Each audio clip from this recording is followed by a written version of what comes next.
Alrighty, another request that I need to get to. Keith Rickwards donated this to the channel so I can do it on video. Yeah, this was a while ago at the last Brady Knapping here in Texas. So let's see. I think I took one. Somebody took a flake off. Looks pretty good. Let's see if I can keep this in one piece. Yeah, this is a piece of tabular chert. Hopefully it is solid and not cracked where it's not supposed to be cracked. A lot of times these are cracked where they're not supposed to be.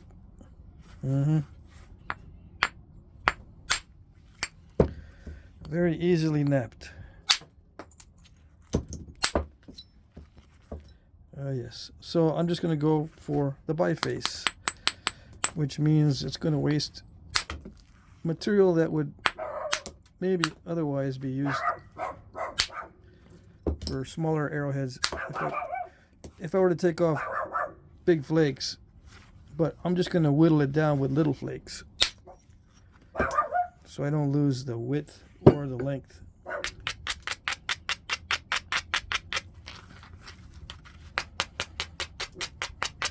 It kind of looks like Georgetown, but it's not. It's just gray. But it naps well so far. Yeah.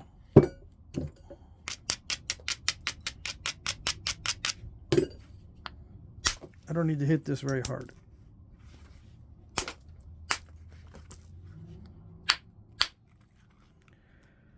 Yeah. Now, hopefully it does not have concrete in the middle. A lot of times these get very difficult to nap in the middle. I can try to favor one side, but I've got to favor the side that's less cracked. That's always difficult to do. Unless I make a mistake, then I have to favor one side that I didn't make a mistake on. I scooped that too much. So that's a mistake. So I can favor this side, unless that crack is deep right there. Let's see. It naps a little too easy. When it scoops out like that, that means it naps a little bit too easily. And yes, there is such a thing.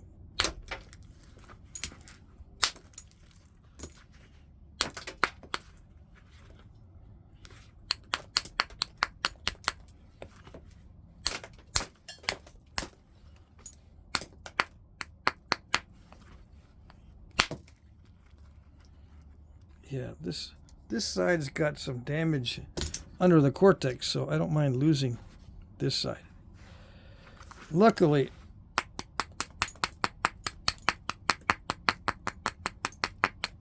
that's the side I'm going to lose. Okay. But who knows? It could be nice in the middle. It just usually is not.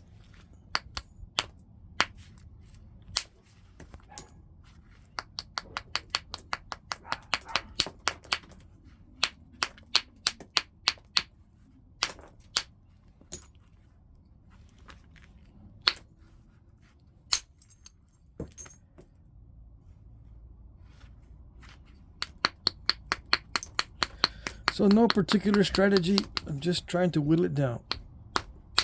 That's the only strategy, just whittle it down.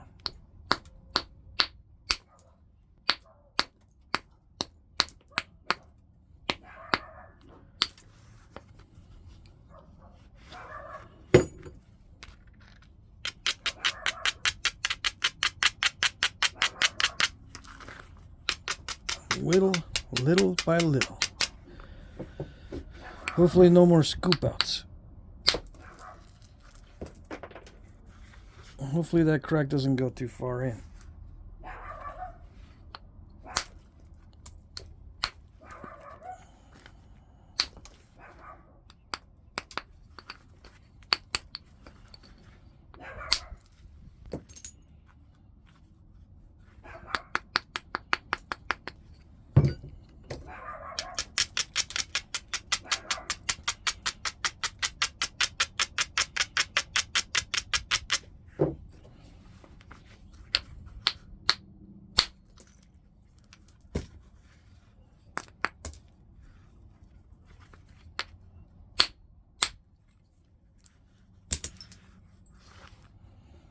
Those flakes that come off like that, they're not that great because they've got damage. See that?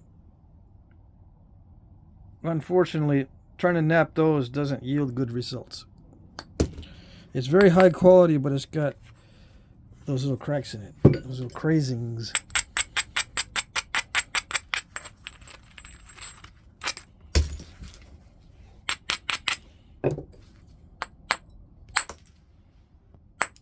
Come on. If I don't do it right, I lose too much length.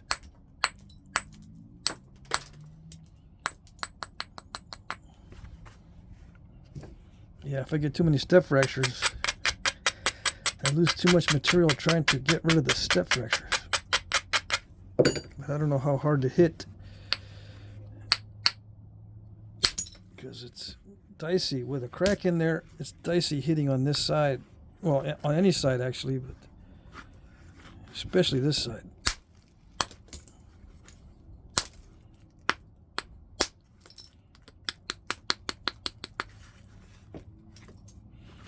I don't know. Maybe I can flatten this side and then take more off of that side. Yeah. Some of you might say, well, that's a strategy. You're strategizing. Yeah, I guess so. Not just whittling it down.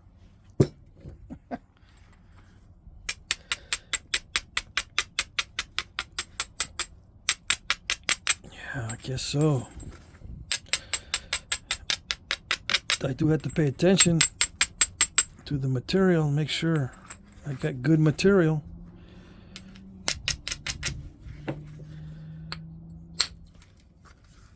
Try to see how far that crack goes and how far these are underneath the cortex. Doesn't look too bad on this side.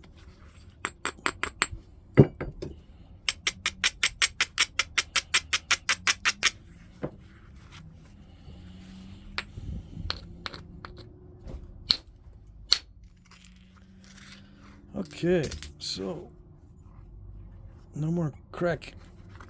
Now we gotta make it more regular.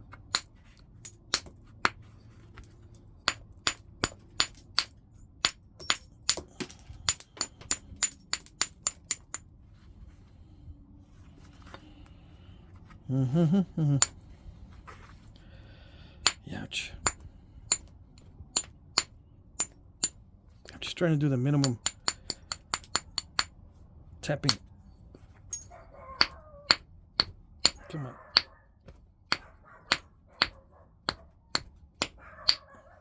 I don't want to have to sculpt this edge too much because I'll lose too much width. Oh, let's see. But I'm going to have to. I was hoping to be able to hit it from the top and remove a flake with a scoop out. And like that. And just zigzag it. But I can feel it's already getting tougher. Yeah.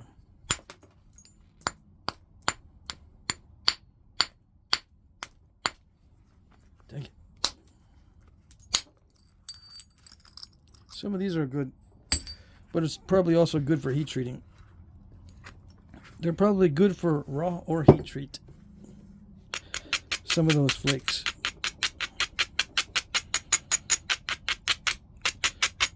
As long as they don't have internal defects. All right.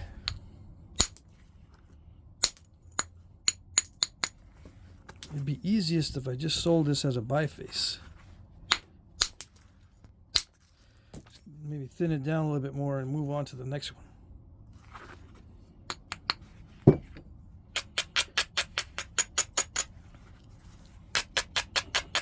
Because I got a lot of stuff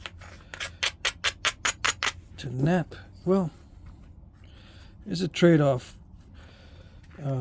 I can nap a lot of bifaces and they sell pretty well, or I can nap a few pieces that also sell for a higher price than a biface, but it's a lot more work, a lot more stress also.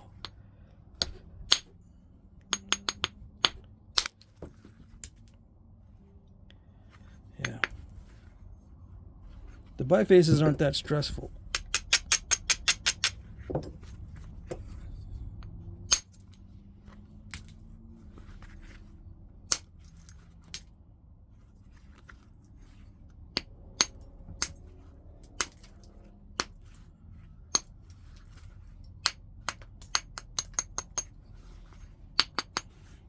This one is almost 7 inches. I'll lose about a 1/4 inch or more in the thinning process, because a lot of times I'll have to hit from the tip or the base, because there's inevitable mistakes and stuff that the only option I have sometimes is to hit the tip to get rid of it. In this case, I got lots of options still. But as it gets thinner and thinner, my options decrease.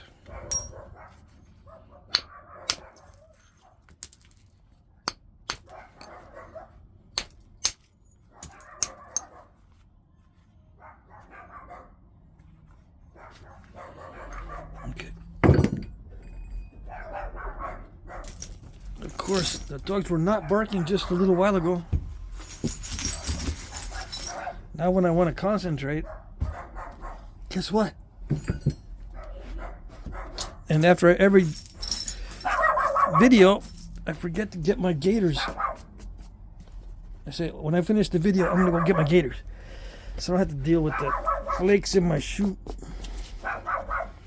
But no, I get distracted. I got some texts that I answered and I forgot everything.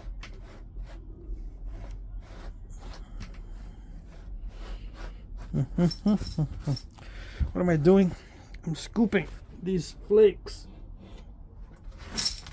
Scooping the flakes. Okay, hold on. Why do I do that? Because even if it's a thick, fat biface, I still sometimes drop it, and if it hits a big old fat flake, it has a chance of breaking or knocking the tip off or something. Yeah, I still see I see a crack here, and then on the other side there's nothing. Yeah. All right, so that's still an issue, but I'm going to switch over to indirect percussion. Yeah, I have another Abrader. I just forget to get that one also. It's in one of my Flintknapping boxes.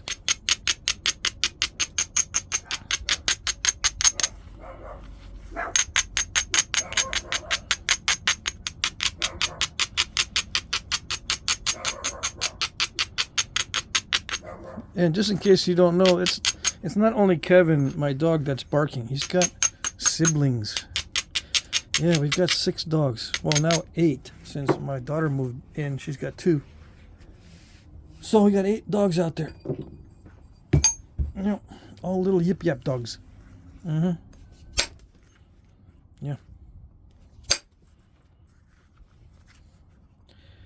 Okay. Oh, dang. I can tell this is getting tough already.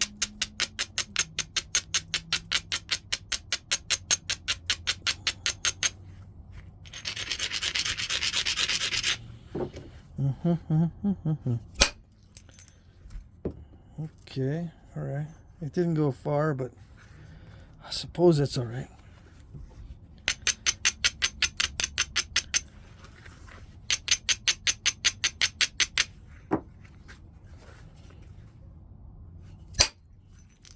Come on, you gotta go past halfway.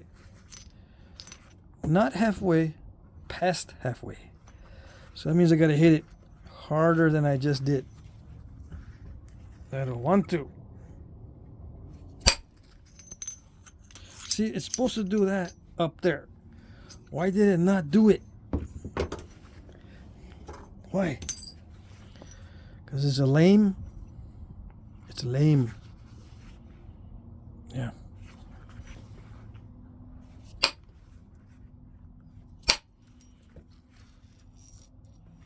still see it. Dang it. I gotta get under it. Did I? It's right there. Let's see.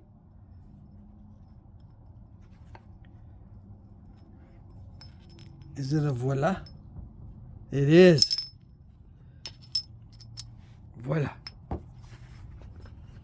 I got under it. Yes, I did. All right. So, now what? Continue thinning. Yeah.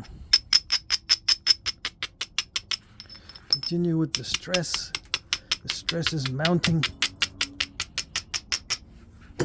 Oh yeah, you still get stress. Don't worry, that's never going to go away. If you thought it was going to go away, don't worry, it doesn't go away.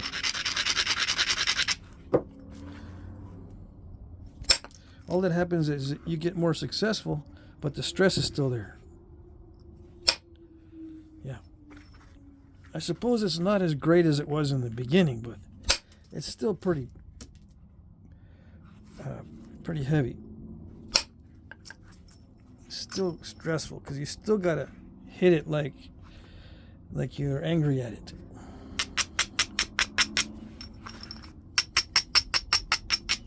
You can't scoop out too much because then you install a curve. Yeah.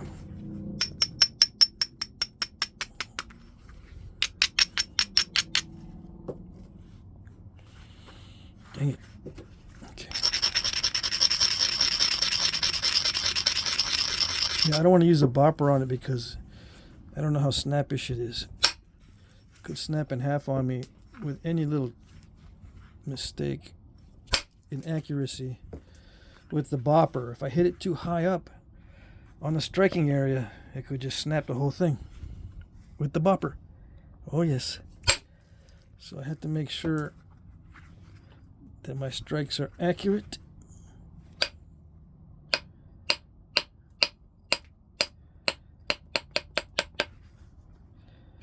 And well placed.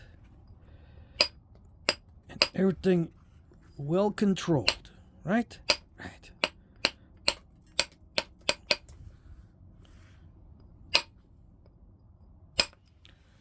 Everything according to plan. Everything controlled. Right? No?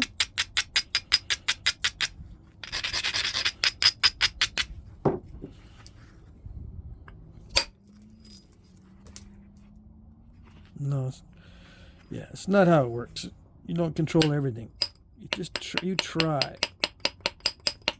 Yeah, you try and try and try.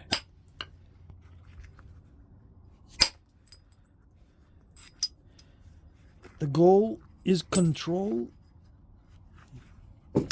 Yeah. That is the goal. So your goal is something that you'll never achieve. Yeah. Not fully. You won't fully achieve it. You get pretty close.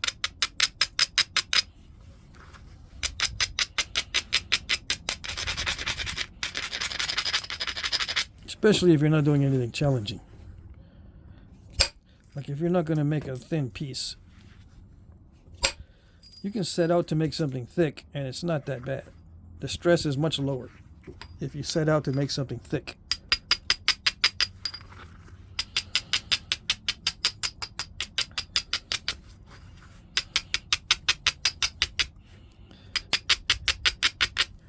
And not only the stress is lower, but the success is higher.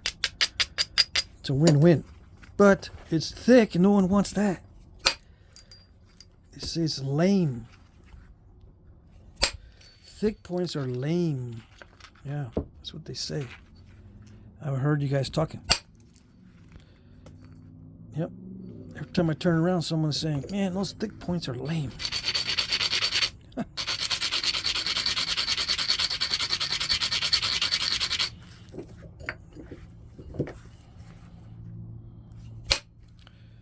Okay. I gotta hit it like I'm angry with it. I'm not angry with it. It's nothing personal. But I gotta hit you like I'm angry. Try not to scoop too much of the edge.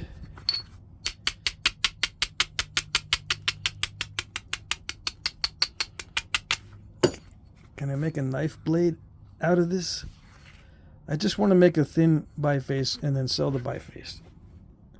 That's what I want to do. Now, what I actually end up doing, I'm not sure.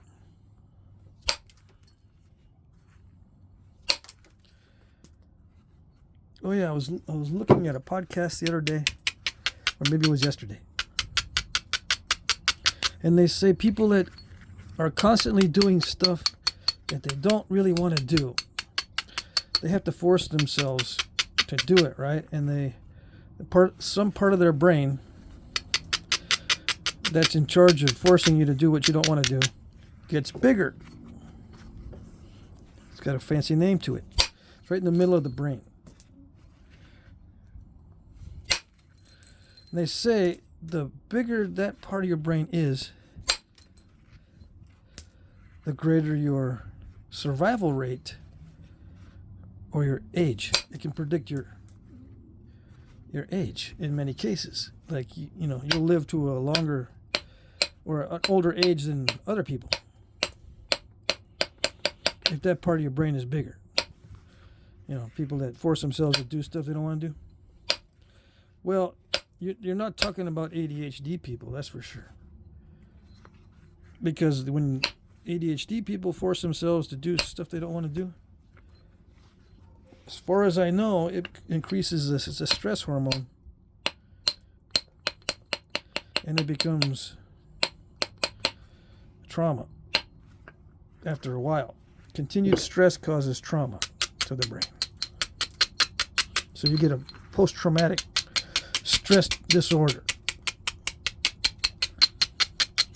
So I don't know if that's healthy physically. So it's not true for most people, I don't think. I gotta look into it. Yeah, but I gotta be careful. I get tempted to watch these podcasts because I'm trying to research how people learn and how people do things. And I might get some insight into how to improve the Flintknapping.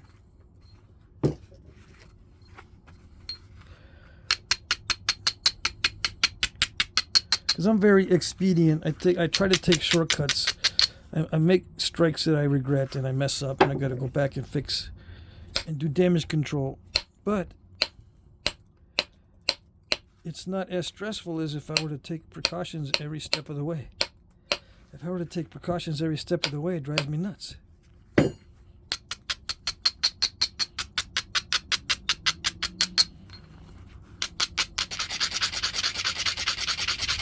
Because it is a game of risk. Now, I won't take shortcuts with other things. Like when I'm making a bow, I don't take shortcuts. I try to stick to the plan. And I'm very careful about everything. No shortcuts.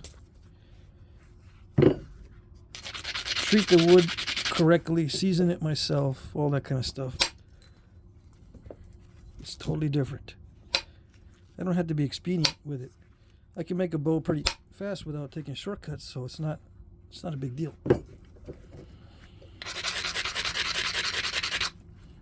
I used to try to make the arrowheads fast too, because it's just more satisfying that way to make a bunch.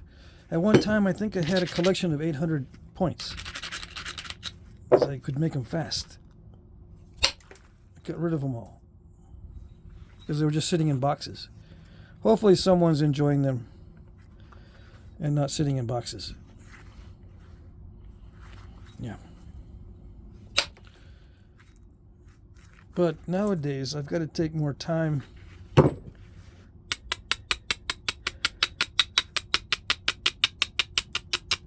because that's what people want to learn how to do.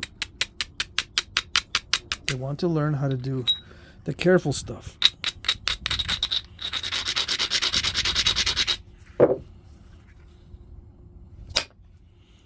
Ouch, that's not good.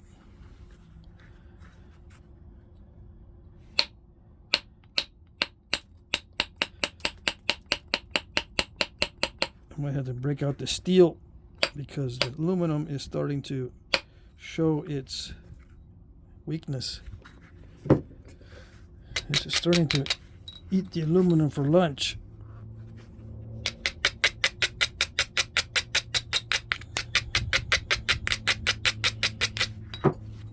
See, with steel I can hit these sharp edges a little more effectively. See, with the aluminum on a sharp edge, it tends to grab it a lot, right? Which is not always a good thing.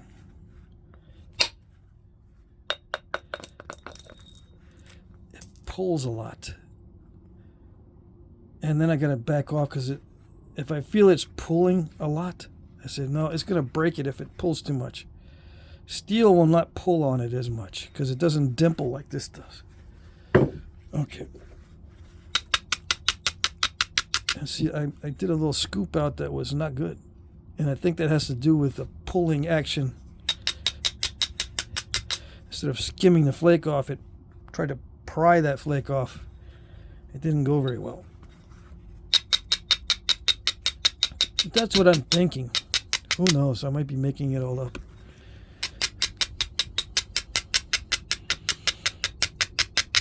Because you don't know. I don't know exactly what's going on. Could be just a hard spot. There might be a hard spot right here in this area on both sides. Who knows? Because everywhere else it seems to flake nicely. Then I get to this area and it's all stupid. Yeah.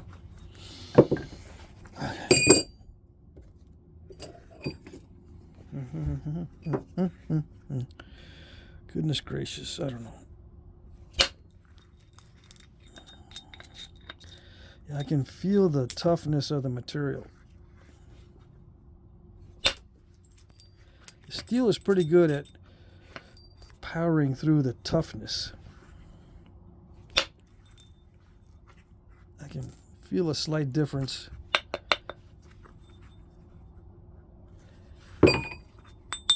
But I can also feel that this is getting tougher and tougher as I skim off flakes. Good thing there's no spots of concrete. But I can feel the toughness. Alright. So it's probably best to heat treat. But I don't have... I put away all my heat treat stuff. I got some new turkey roasters. Some new used ones. Compliments of my friend Henry. And I got them packed away because I'm bringing them to Vermont. Yeah. I'm trying to get my stuff packed ahead of time so they don't have to worry too much at the last minute. But that means I'm not going to be able to offer too much heat treat this time. I think I got a couple of boxes of heat treat for the auction. A couple of those small flat rate boxes. Yeah. But I could have had like 4 or 5 heat treats because I got a bunch of stuff that we harvested. No, that we collected. A bunch of rocks that we collected by the side of the road. And a lot of it needs heat. I got ranch rocks that we picked up off a ranch that need heat. I got a bunch of stuff that needs heat. I just did not heat them yet.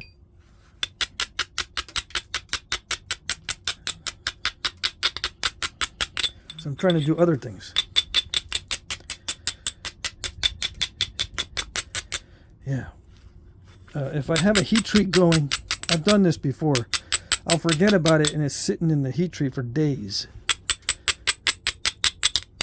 And it doesn't affect the stone all that much. I mean, you can heat treat for 36 hours. It doesn't really do too much to the stone if it's a low heat, like 350 or less. It's okay, but it starts to jack up the electric bill. Yeah. And who knows, sometimes it does affect some of the stones in there. They get overheated. I don't know how it works, but sometimes they get too much heat and they get too crackly and too delicate. Come on, This is not good. I'm going to break this. Come on. It gets too crackly and too brittle sometimes if you leave the heat treat in the heat too long.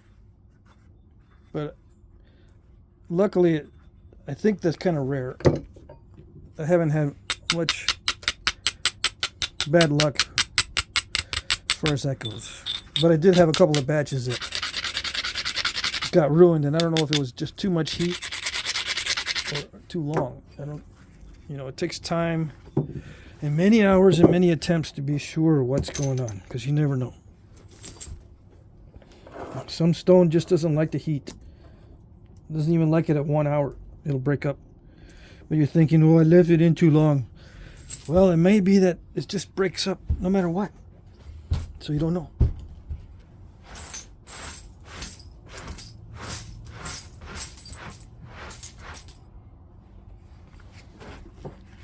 "31 minutes. Yeah, I'll cut it there so that it'll be a 30-minute segment. Alrighty, so that's what I got so far. Did I lose anything? I think I lost something off the length. Yeah, I lost a 1/4 inch, so it's 6 3/4. It's 2 2.5. Yeah, it's not the 7x3. Can't do the 7x3. Nope. So yeah, it's good. Let's see. 60 millimeter there by 15. Yep, 4:1. It's 4:1 right there, which is perfect for a biface. No, but I'm going to thin this down a little bit more, which means it's going to get more narrow, which means it has a chance of breaking more than it does right now. Yeah, it has a very good chance of snapping in half right now, and I'm going to increase those chances as I thin it. Yeah. But I got to get rid of these step fractures in there, which is a bummer because I don't want to lose anything off this side. But I'm going to have to take back this side and attack those step fractures. I don't want to have to shoot across because that's at the end of the flake. You don't want to attack an obstacle with the ending of the flake, because the ending of the flake is the least predictable part of the flake. You want to attack an obstacle with the middle of the flake, if you can. I might be able to pick that out, push a lot of that step fracture out of there, and then hit it with another flake and clean it off. Yeah, as long as the step fracture is not very pronounced, you can get under it and power through in many cases. But it can't be like that. It's got to be taken down some. All right. So there you go. Next segment,